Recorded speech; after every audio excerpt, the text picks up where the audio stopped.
வணக்கம். ஹைதராபாத்தில் மீண்டும் வெடிகுண்டு மிரட்டல் வந்துள்ள நிலையில் தீவிரவாதி கசாப் தூக்கிலிடப்பட்டதற்கு பழி வாங்கவே ஹைதராபாத் குண்டுவெடிப்பு நிகழ்த்தப்பட்டிருப்பதாக உள்துறை அமைச்சர் சுஷில்குமார் ஷிண்டே தெரிவித்துள்ளார். ஹைதராபாத் இரட்டை வெடிகுண்டுக்கு லஷ்கர்-இ-தொய்பா தீவிரவாத அமைப்பு பொறுப்பேற்றுள்ளது. அத்துடன் ஹைதராபாத்தில் மீண்டும் தாக்குதல் நடத்தப்போவதாகவும் அது எச்சரிக்கை விடுத்துள்ளது. இந்நிலையில் ஷிண்டே இவ்வாறு தெரிவித்துள்ளார்.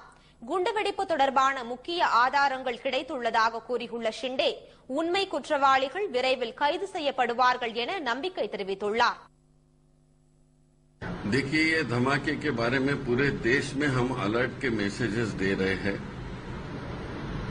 और हम ये एक्सपेक्ट कर रहे थे कि जब दो एग्जीक्यूशन हो गए इस देश में, उसके बाद उसका रिएक्शन थोड़ा तो आना था. इसके लिए हम अलर्ट कर रहे थे.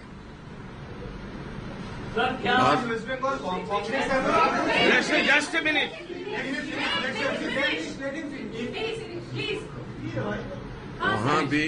वहाँ भी कुछ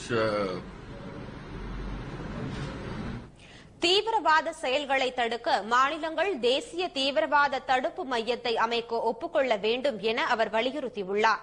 இந்நிலையில் ஆந்திர மாநில பாரதிய ஜனதா தலைவர் கிஷன் ரெட்டிக்கு வந்துள்ள கடிதத்தில் பேகம் பஜார் தான் அடுத்த இலக்கு என்று குறிப்பிடப்பட்டுள்ளது.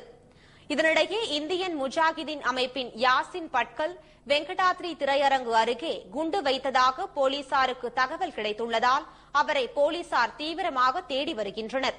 தற்பொழுது சிறப்பு புலனாய்வு படையினர் 8 பேரை பிடித்து விசாரணை மேற்கொண்டு உள்ளனர்.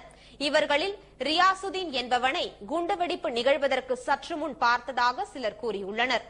மெக்கா மசூதி குண்டுவெடிப்பு தொடர்பாக 2007இல் ரியாசுதீனை கைது செய்த போலீசார் பின்னர் விடுவித்ததாக அவரது குடும்பத்தினர் தெரிவித்துள்ளனர்.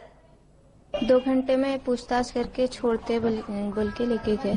धमाके के टाइम तो शायद वहाँ पर उधर जो कारखाने में गाड़ी का काम चल रहा था वहीं पर थे. पुलिस तो अब लेके गई पूछताछ के लिए. इससे पहले भी बाबरी मस्जिद के केस में बेकसूर लेके गए थे और टॉर्चर करे थे. केसेस में क्लियरेंस सर्टिफिकेट भी हो गया, फिर उसके बाद लेके जाने का सवाल भी नहीं रहना चाहिए.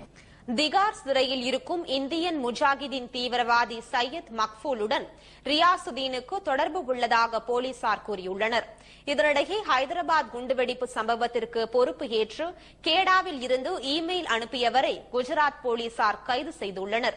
ஹைதராபாத் தில்சுக் நகரில் கடந்த வியாழனன்று 2 இடங்களில் நிகழ்ந்த குண்டுவெடிப்பில் 17 பேர் உயிரிழந்தனர் என்பது குறிப்பிடத்தக்கது.